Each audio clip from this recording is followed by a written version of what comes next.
Butyak, yung babaeng lagi mong pinagsiselosan, hindi na daw pupunta dito. Sino doon?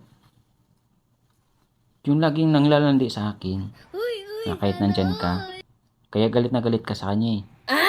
Ah, oo. Yung babaeng pag nakatitig sa'yo, akala mo kakainin ka? Oo, yun. Buti naman, tumigil na siya. Baka namulat na siya na mali yung ginagawa niya. Kinausap ko kasi siya. Yung sabi ko, itigil na niya yung mga ginagawa niya kasi nakikita mo yung mga pinagagawa niya sa akin. Mabuti naman at tumigil na siya. Oo nga eh. Tsaka mabilis naman siya kausap eh. Ano sabi niya? Yung sabi niya, hindi na raw siya pupunta dito para landiin ako. At para hindi mo na rin daw siya makita. Aba, mabait rin naman pala siya. Oo, tsaka mabilis rin naman siya kausap. At mabilis rin makaintindi.